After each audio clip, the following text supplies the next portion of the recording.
Tanzania is one of the most fascinating countries, and one of the most unique aspects of life here is the customs of some of its tribes, where women are not seen as individuals, but rather as part of a family transaction, exchanged for cattle. If you think you know everything about this topic, wait a moment. Because in the rest of this video, I'm going to share some insights that you might have never heard before.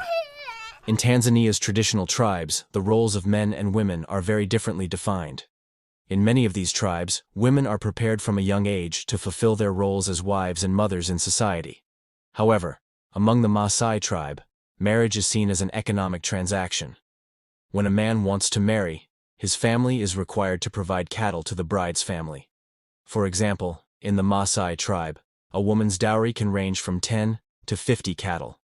This tradition means that women are somewhat seen as property or a commodity that can be exchanged. The number of cattle depends on factors such as the woman's beauty, her skills in household chores, and even the social status of her family. Sometimes, the value of a bride can reach hundreds of cattle.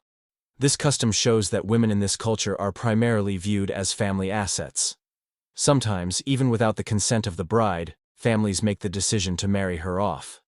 Tanzania is a country in East Africa known for its natural and cultural diversity. With a population of over 60 million people, it is home to over 120 different tribes, each with its own culture, language, and traditions. The official language of the country is Swahili, which is the common language spoken by many of these tribes and acts as a bridge between different cultures. Geographically, Tanzania is a land of wonders. This country is home to Mount Kilimanjaro, the highest peak in Africa, and the Serengeti National Park, which is one of the world's most important wildlife habitats. In addition, Lake Victoria, Africa's largest freshwater lake, forms part of the country's border. However, amidst this extraordinary nature, the traditional life of the tribes remains powerful, and their culture and social structure are deeply intertwined with the past. One of the laws in Tanzania is that respect for the president and national symbols, such as the flag and the national anthem, is taken very seriously, and strict laws are in place regarding this. Any disrespect toward the president, whether verbal, written, or on social media, is considered a crime. Even excessive criticism or making jokes about the president can be viewed as disrespect.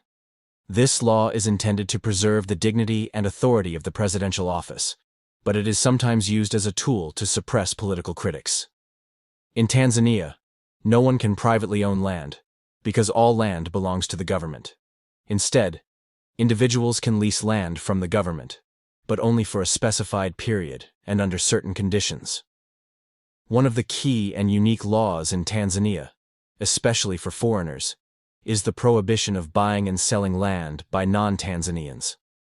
This law, which is primarily aimed at preserving the country's natural resources and controlling land ownership, has significant implications for foreign investors, especially in the real estate sector. So friends, that's it for today's video. I hope you really enjoyed it. Now, I'd love to hear what you think. What are your thoughts on this topic? Be sure to drop your comments below and let me know what other points you'd like me to cover in future videos. If you liked this video and think it could be useful to your friends, definitely share it with them. And if you haven't subscribed yet, it's time to hit that subscribe button and turn on the notification bell so you never miss a video. See you in the next.